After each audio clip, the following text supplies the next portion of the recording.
Welcome to Overcaffeinated and Out of Effs, the podcast for burned out, career-minded moms who are ready to stop pretending everything's fine and feel like themselves again. I'm your host, Christy Amir, burnout coach for moms, licensed therapist, and mom of two.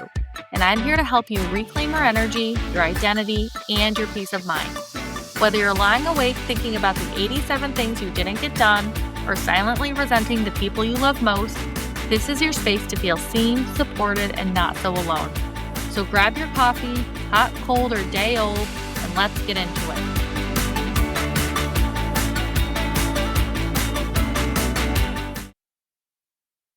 Hey everybody, it's Christy. Welcome to Overcaffeinated and Out of Effs. Before we get started, I just wanted to quickly say thank you to those of you who reviewed the podcast and sent me screenshots. I have reached out and sent Facebook messages to the winners of the giveaways in honor of the 1-year anniversary. So if you enter the drawings, be sure to check that so I can confirm mailing addresses and make sure that I get those things to you. And then even if you did not enter the drawing, still feel free to go review the podcast at any time on whichever platform you like to listen. The reviews, they really help with visibility and make it easier for other moms to find the show. Okay, so moving on to today's episode. In today's episode, I'd like to welcome our guest, Eden Koz.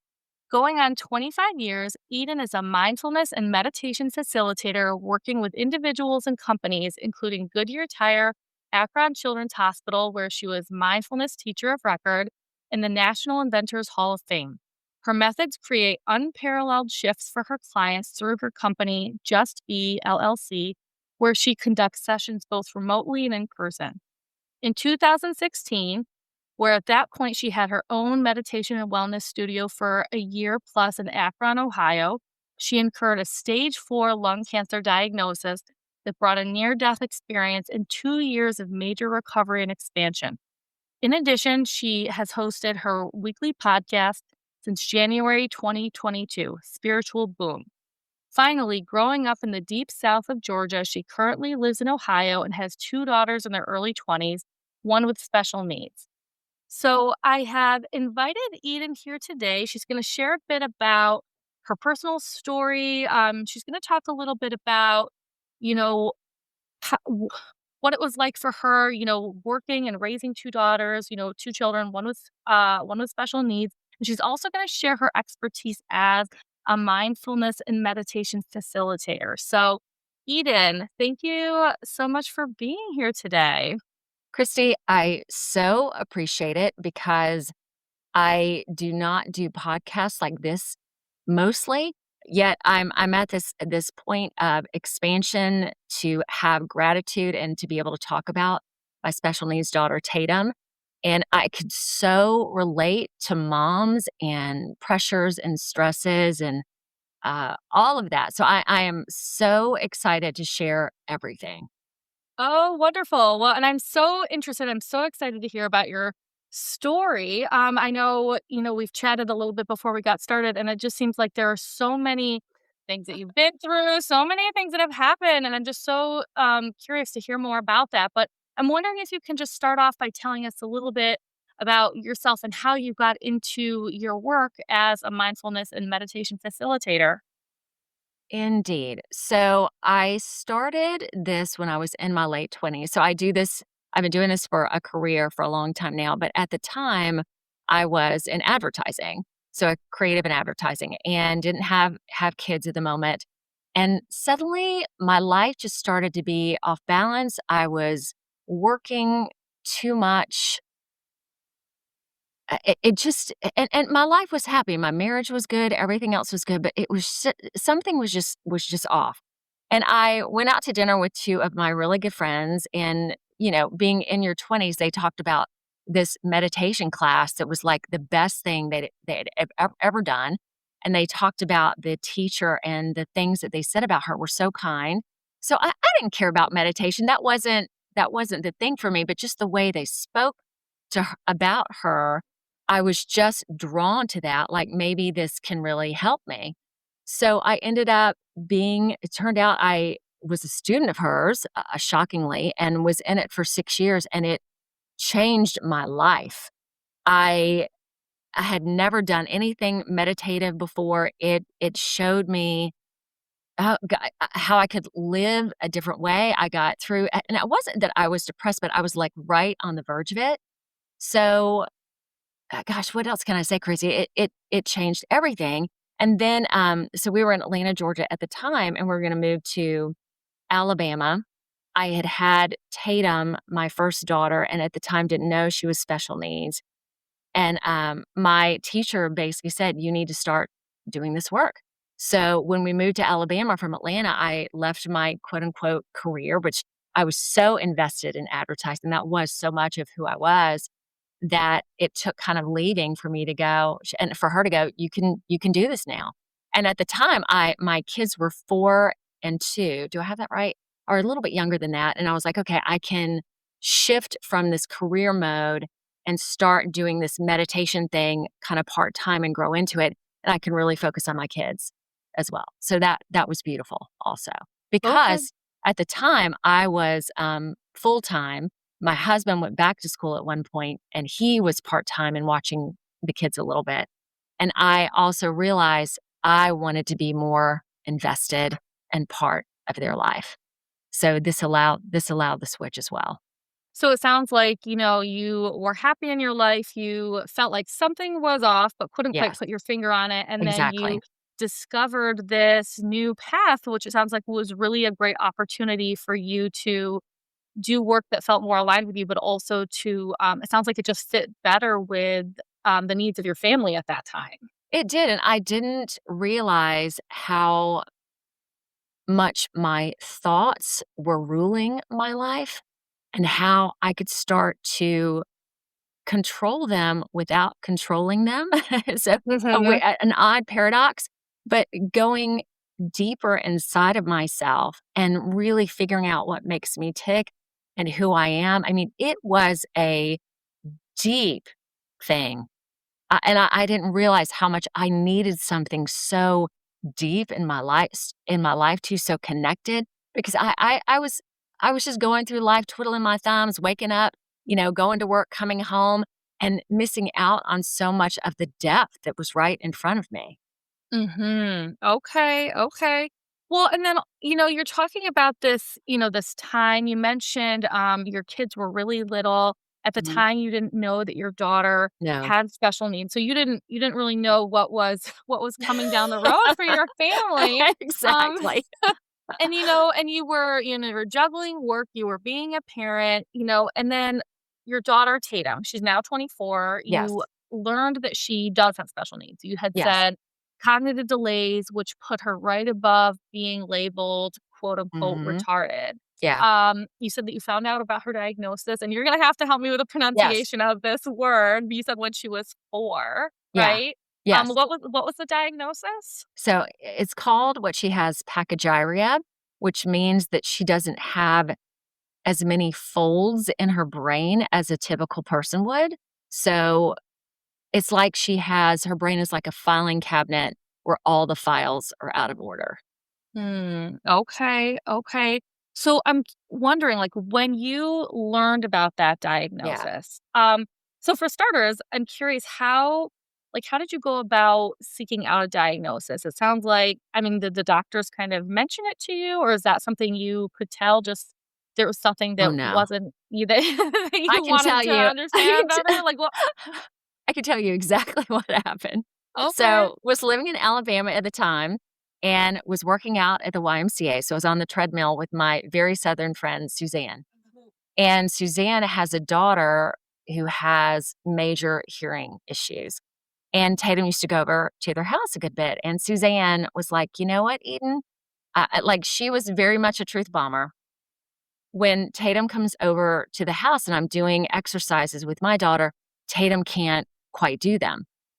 And Okay. she was the one that basically said, I guess this is hard. And moms can imagine to tell another mom, I really want to disclose to you, I think something may be wrong. And I really am so grateful for that moment because I remember walking and suddenly on the treadmill and suddenly my eyes just opened And there were so many things that Tatum couldn't do that I was like, "Oh my god, I'm so glad that you've told me this."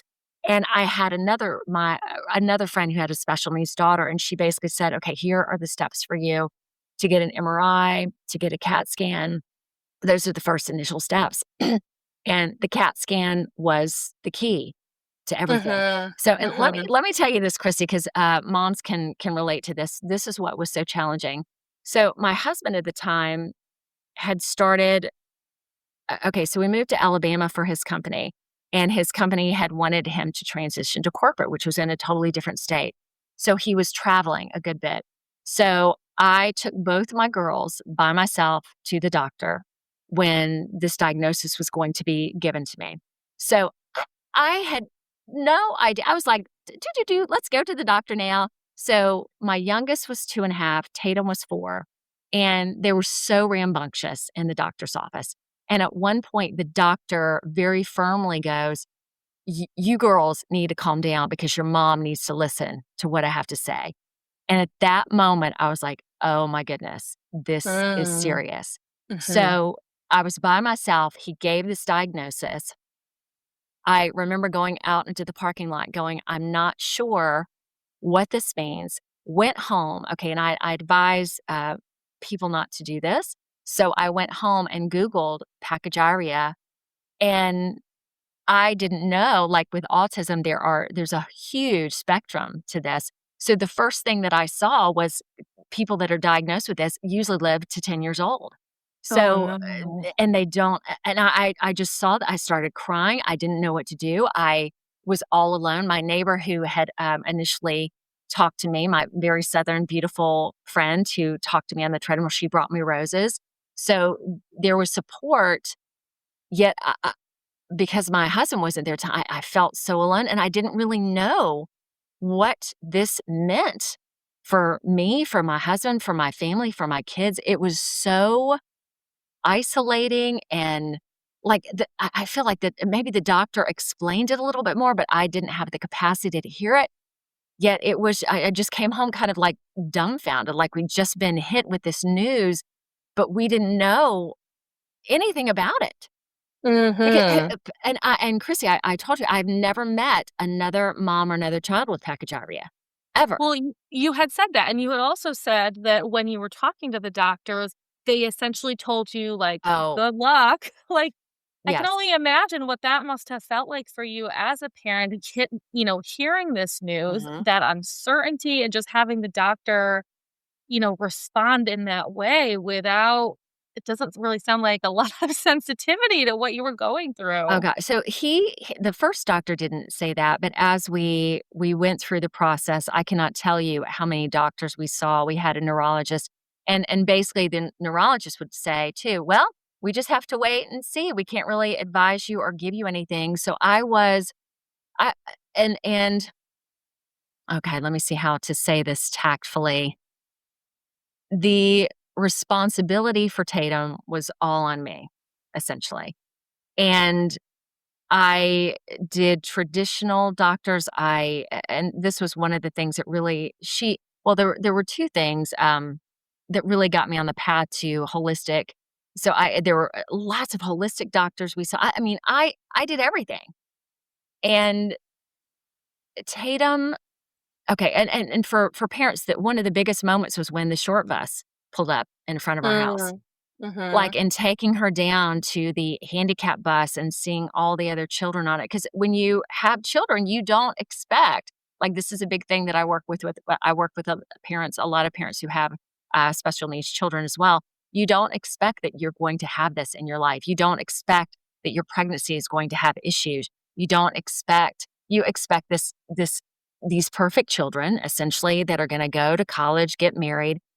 With Tatum right now, she can't drive. I don't know if she will ever be able to drive. And when you see her, she looks normal. Like physically, there's nothing about her that is different. It's all in her mind. So, in a sense, that's beautiful because I have friends that have children that you can definitely tell that there's a difference there. But yet, the challenge with Tatum also is that people don't know that there's something that's different with her Right. because she, Right. like, people will come up to her and go, "Oh, are you in college? Where are you? What are you?" And I'm like, "Oh, well, let's see how she answers these Mhm. questions." Because people cannot tell that there is something different about her. So that's beautiful, but it presents its own challenges as well. Yeah, no, absolutely. So you mentioned challenges, and I'm curious, aside from that, what would you say were some of the biggest challenges for you as you raised, a child with special needs? You obviously, you were working, you had all these other things going on. Yeah. What were some of the biggest challenges for you around that? All right, let me see if I can word the biggest. Tatum beautifully I'm gonna go ahead and go into this. She's my greatest teacher. She mirrors me completely. So when you have okay, so one of the biggest things was, and I remember this distinctly, was she couldn't get 0 plus anything, and I didn't realize that this was such a conceptual, in terms of math, it's so conceptual. So I would pull out popsicle sticks and go, and she just couldn't get it. So there were so many times she would be so frustrated and so angry that it would trigger me. And, one of the women that I used to work with who really helped me, we came up with this calling it the black blurries. I used to get these black blurries at times I would get so mad at things, and this little person, this tiny little person was the reason that I would get so frustrated and so angry, but also knowing I'm responsible for all of my feelings and everything. It's not really Tatum. I'm in Mhm. control of these things. So there were so many parts of me that I had to learn to calm and control, and she was the impetus for all of that, which you can look Yeah. at it one way and be like, "Oh my gosh, look at that," or "What a gift she brought to me," because I would not be able to do what I'm doing now, Christy, without her influence and without her essentially training me to be better.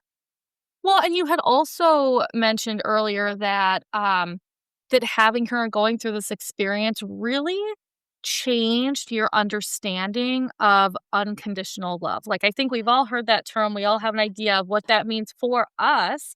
And it sounds like maybe that is something that changed for you through this. Can you talk a little bit about that? Yeah, so all right, let me see if I can put my words together. I work a whole bunch on unconditional love because it really is okay, I'm gonna look off for a second. I know people can see me, but when I'm really thinking about something, I have a tendency to look off.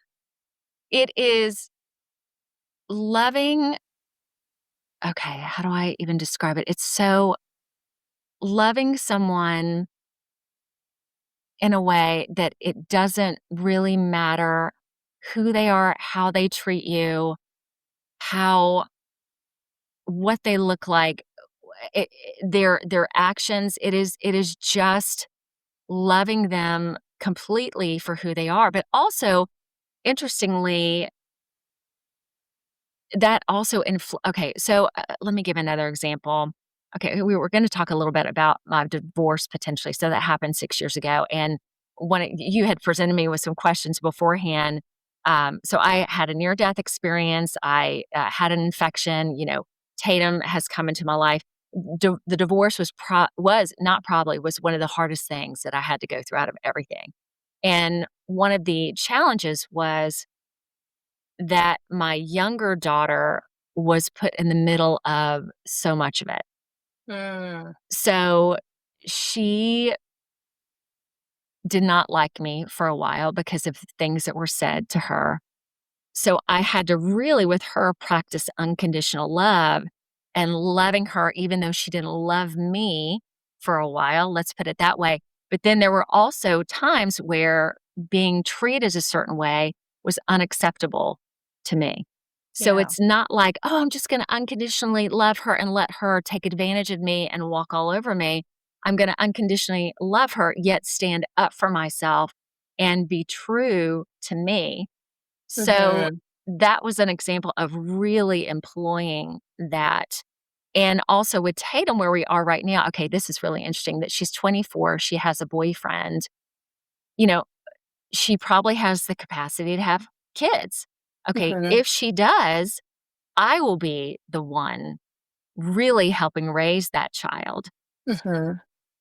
Do I for her to have this experience, it'd probably be really delightful for her to go through that, and she is such a good like, she works every other week with children, she is so good with children and with kids, Mhm. and she is such a light, so as she gets older, am I willing to do this with her? Like, that's a whole Christy, that's a whole other consideration in terms of unconditional love, in terms of, it's almost like, am I willing to have a child again? Even though it's not my child, it still will be a huge responsibility for me.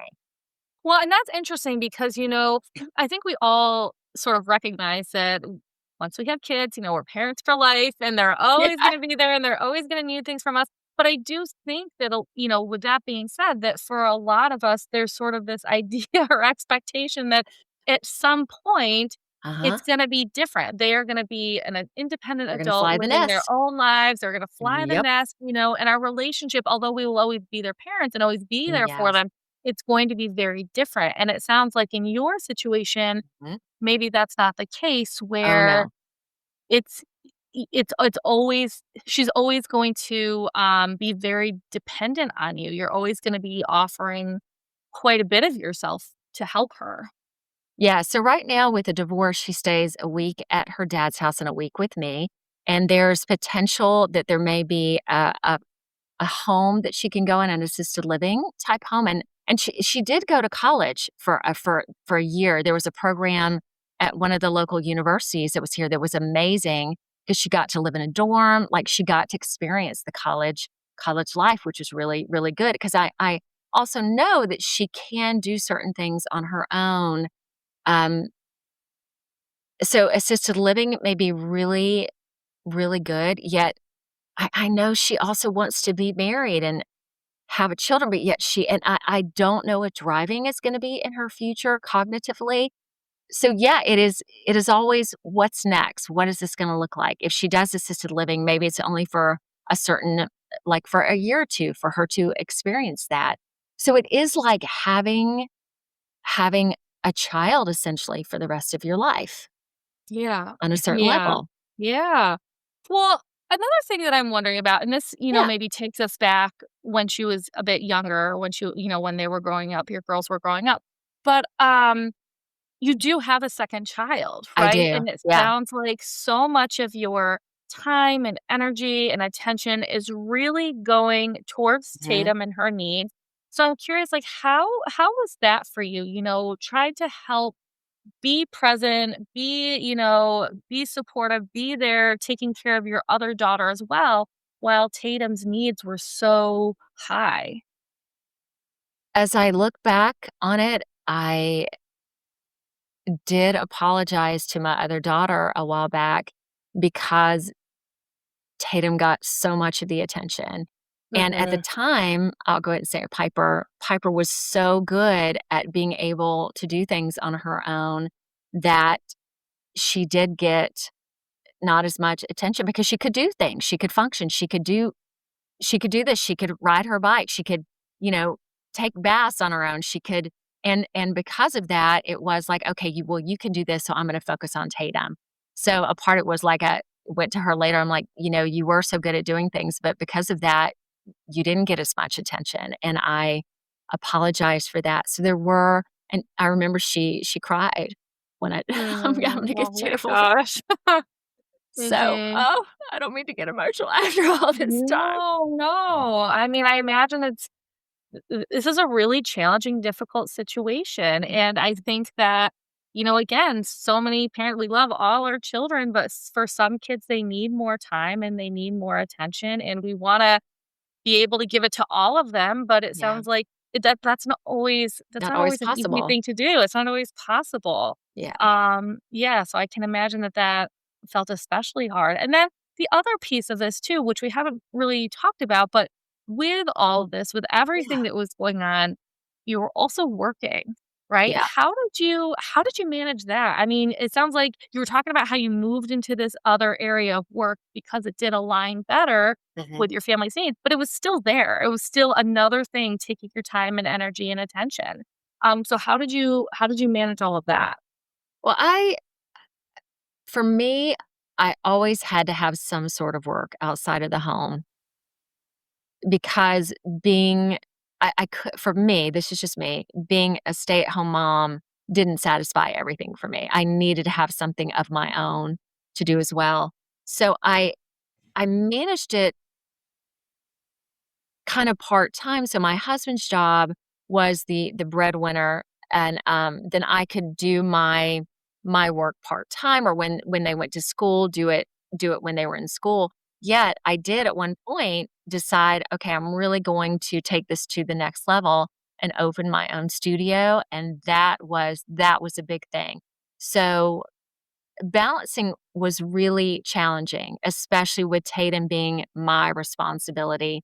There were times that with her, that I would really get mad as well because I felt, I'm trying to do this work for me, yet I've got this child that I've got to put extra time and energy into. So there were times when I was kind of resentful of that. And beautifully, the meditation mindfulness component really helped me work through issues like that.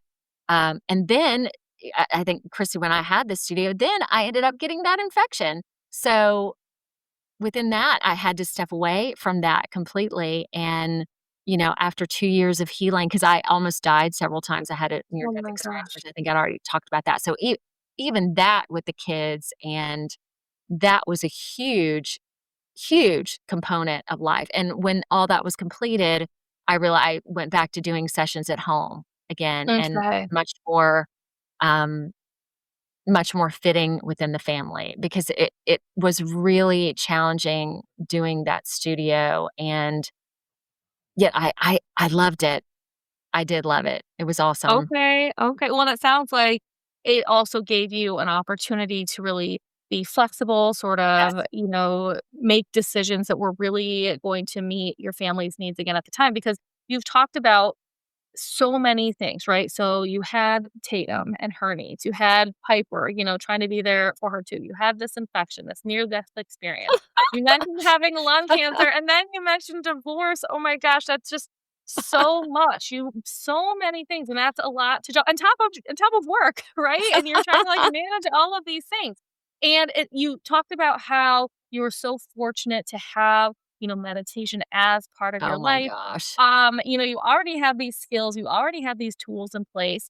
How did those practices, the mindfulness and meditation, how did those practices support you through all of these things?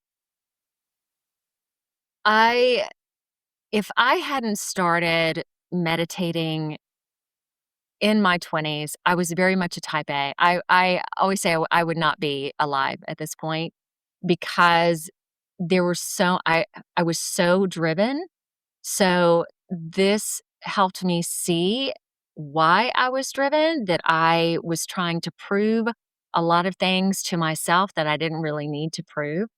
So, bigger picture, it because Mhm. I was on the verge even then of, I was having all these feminine issues and, actually my blood pressure it started on the cusp of being high. So, I was on the brink of just physically not doing well. And Mm. this also taught me how much control I have over my body and that wellness begins inside of myself. So, in terms of the kids, I already spoke about, just being able to control my emotions and see my emotions with Tatum and with my daughter Piper. It just made me so much more conscious in my life and my choices, but also knowing that this is a continual growth period, that you never stop growing, you never stop learning. Okay, did I answer your question completely, Chrissy? I feel like I didn't. No, I mean, this is yeah, no, this is great. Well, and I'm one of the things that I'm really hoping to also hear about, because Yeah. mindfulness and meditation, it was such a big part of your life. It was so helpful for you as you're navigating these things.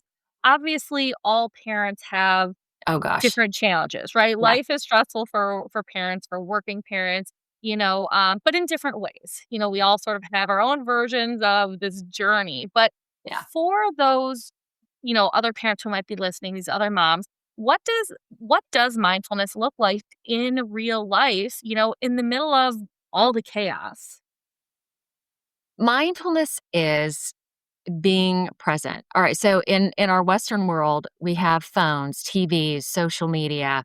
There are so many distractions. So how to live without these distractions and also knowing that there's so much also helping you decide what's important and what's not important. So mindfulness is, for example, just like I remember when my children used to come home from school and in that moment, that being precious time that I could be present with them and really listen and let go of everything else that's calling my name and calling my attention and shoving it, taking my shirt and going, look at this, Eden, come over here. And to the point where I remember Piper, my younger, has curly hair. I would sit there when she would come home from school and just look at her little person and her hair and really hear her voice and really hear what happened with her at school and to be able to ask questions. And the same thing that now that she's older, I employ this too. When she and I have a discussion, I am there with her. I am listening. I am conscious of what she is saying. So mindfulness is taking you these other moments that distract you and pull you into other places, bringing yourself back in side, literally inside of your body and being, because it is so important to be human. It is so important to be there. It is important to be spiritual and have faith and all that too, but yet to be in the moment and to be here and to live, to truly live. It's Yeah, so, absolutely. it beats everything else. Well, and there's so many things that are just pulling our attention Oh in a gosh. million different directions, right? Yes. And so, yeah, so this is just really important in helping you, like you said, just sort of be present, appreciate the moment, even though because these other things are not going to stop, right? There's always Yeah. just going to be a There's lot always that's gonna be going something. on. Yeah, there's always going to be something. Exactly. So for people who, maybe hear these words, mindfulness, meditation, what are some misconceptions that maybe stop moms from trying it? I think part of it is I don't have time. It's too Mhm. hard. There in my years of experience, there are a lot of religious, let's say, misconceptions. Meditation is mentioned in the Bible so many times. I have clients, Pentecostal clients, born again Christians. I have the full spectrum because this, I believe, can also fit for everyone. And I also believe that everybody has time to do it because it doesn't take much time. Can I give an example for moms? Absolutely. Yes, Okay. please. Okay. There are two things I want to throw out there. I think that a busy mom can try this at least 3 times a week. And I think this is one of the hugest things that you can do for yourself. 5 minutes before your family wakes up, take it for yourself and get out of bed, come to a place that you come to every day because the more okay, so if there's a spot that you go to, the energy sets up in that spot for quiet for you. It just builds and builds. So I feel that that's very important. So find a spot outside of your bed that you just go and sit for 5 minutes and you close your eyes. Okay, there are so many apps that you can have right now that guide you. I would encourage being quiet because in the quiet, that's Mhm. where the magic happens. The magic can sometimes not seem that magical. It can seem so abrupt because when you sit there, suddenly all these thoughts can come streaming in. What am I going to do today? What are the kids going to do? What about dinner? What about groceries? And just to be able to sit with all of that and to know right now, I can just watch all of this. This is my point to accept it. I don't have to do anything, but just watch it. I can imagine that these thoughts are going in the garbage. I can imagine that I'm just stepping back from them. But the time that you allow yourself to look at all the stuff that is going on all the time, that Yeah. allows you to have some space from it, to step away from it, to see things more clearly, to see what's important, to see what is not important. If you can allow yourself to do that 3 times for only 5 minutes, that will be amazing. And within that, you can grow within it. That can be enough for you, which is great. It allows you also, we have this, reptilian part of the brain, the amygdala brain that is very reactive.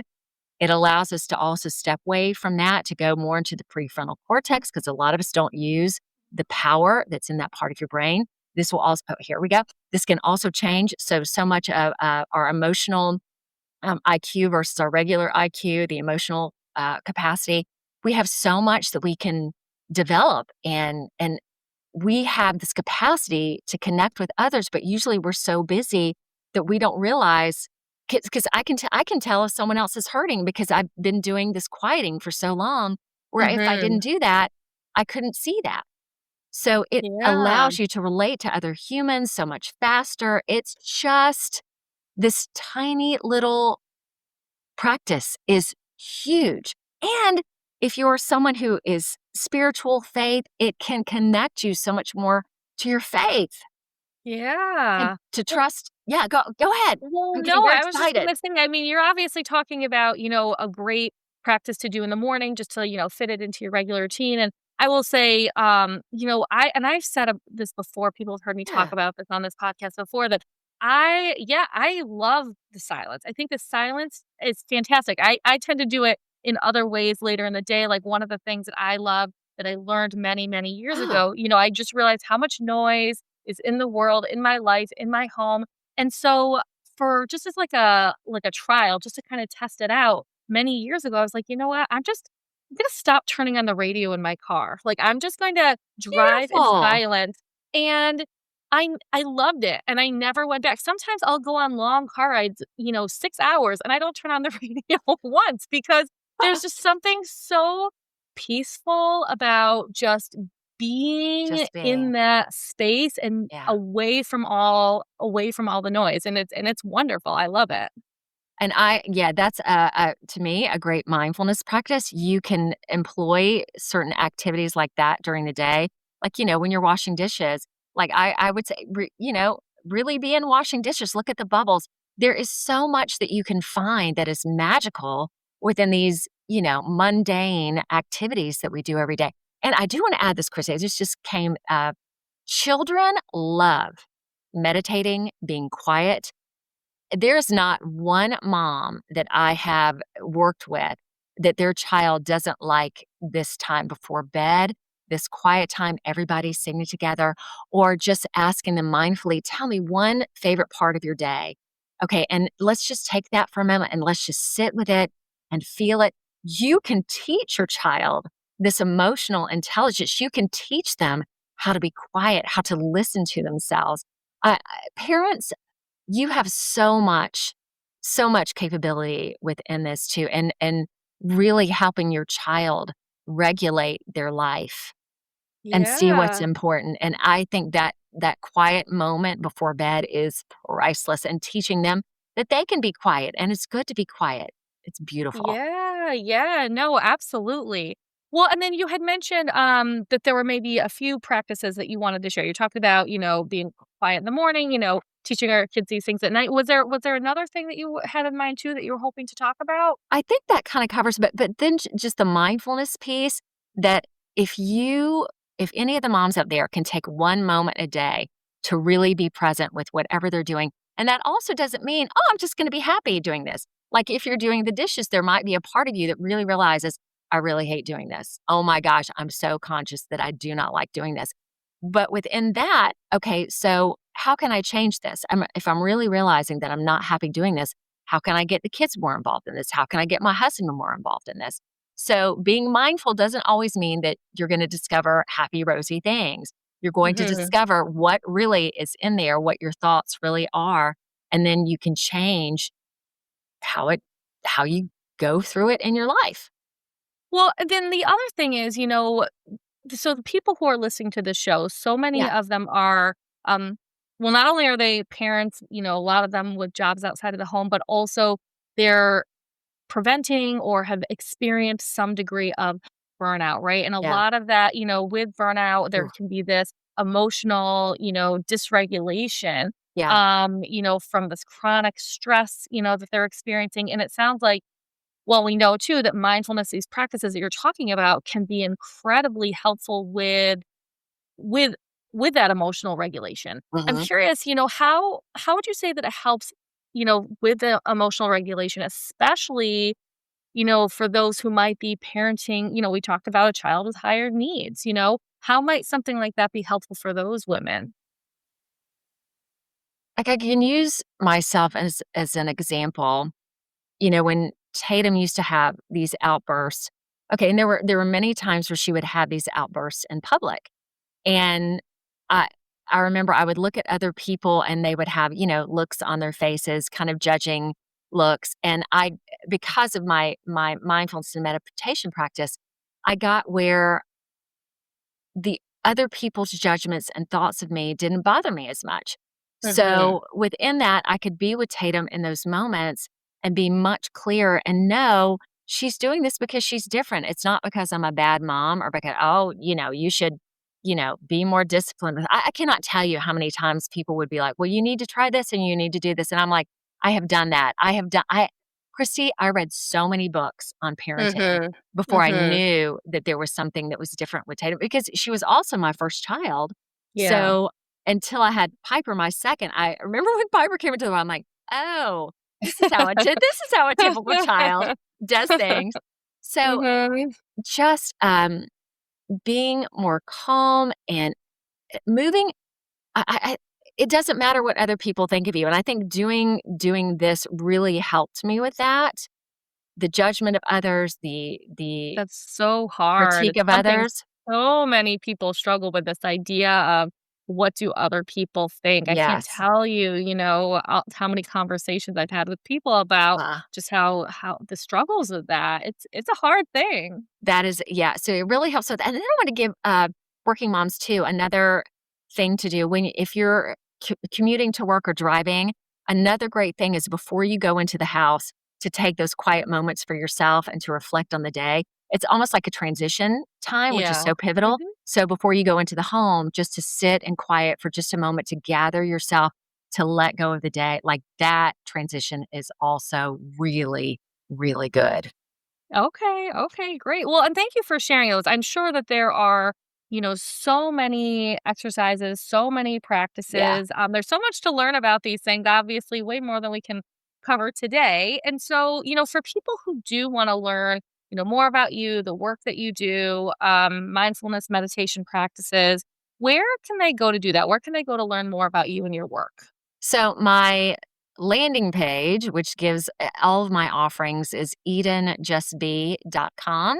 And knowing that we're recording this now, so I'm going through really big evolution with what I'm offering as well. So it'll be interesting to see where all of that lands. Yet I work remotely with people all over internationally as well. So I am and I've been doing this for a long time. So yeah, I'm pretty darn good. I've had lots of experience and Tatum has really helped me be good. Let's put it that way. Mm, okay. So your landing page, your website, edenjustme.com. And then I know, you had also given me a list of other social media, Yeah. all of those kinds of things, Facebook, Instagram, TikTok, LinkedIn, a whole bunch of things. So I will make sure Yeah. all of that stuff is Oh, thank you, included in the show Christy. notes, so people can find you. So, and I really appreciate, your story is just, like I said, it's so interesting. I really appreciate, you being your willingness to be open about these experiences and share all of that. Um, Before we start to wrap up for today, if Yeah. you could leave the listeners with one final message, one final piece of advice, what would it be? Ooh, that's a good one. Okay, that saying that everything happens for a reason, I do believe is true. Yet your life, from my experience, is a mirror of your thoughts. So Mhm. the good things that happen and the bad things that happen are, Yeah. again, to bring the responsibility of life back to yourself. And this is one of the things I really help people do. Um, that when there's so many things that are going on in your brain and your thoughts that you're not conscious of, and meditation and mindfulness helps you do that. So, to give an example, I remember one time I was in my living room and suddenly I was aware of this thought that was pervasive with me, that you are alone and you are lonely. And suddenly I was Mm. like, "Oh my goodness." And so many situations because of that thought were created in my life. And in terms of recognizing that and really working with it, I started changing it. So being responsible for yourself and being responsible for your choices, being responsible. And this isn't just being a responsible adult, this is being responsible in a hugely profound way. That you are responsible for your life. You are responsible for your relationships. You are responsible for your work. Things just Yeah. don't happen to you. So that, and then to have gratitude for everything. We will call it the hard, challenging experiences in my life have been the ones that I have grown from more than the positive experience. And don't get me wrong, the positive were great. Yet I have such gratitude for, for my infection. I had 2 craniotomies, 2 brain surgeries, a near death experience.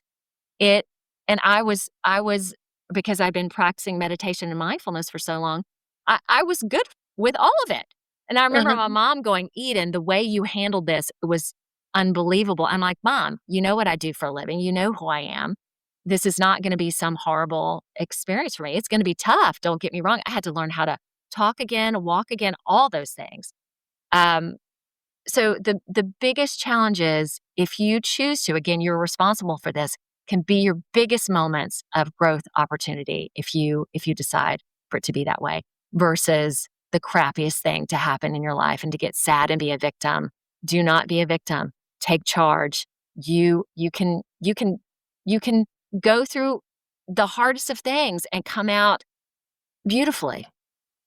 Yeah, no, absolutely. And I love that. And I agree 100%. And I'm so glad that you said that. This is one of the things I talk about quite a bit too, just this idea that there are going to be things that Oh happen yeah. outside of our control. We are going to go through ups and downs in life, and there are going to be really big challenges that we all face. But how we move through that, our Yeah. experience of it, we have so much power and control over how we handle that and Yes. what that really is like for us. And a big piece of that, a very important piece of that is our mindset around it, our perspective on it, how we think about it. So I really appreciate you saying that. Thank you. Well, I Yeah. appreciate you letting me say that. Yeah. Well, this has really been wonderful, and thank you again so much for being here. As I mentioned before, and I say this to everybody because I really truly mean it. Your time is valuable, your time is precious.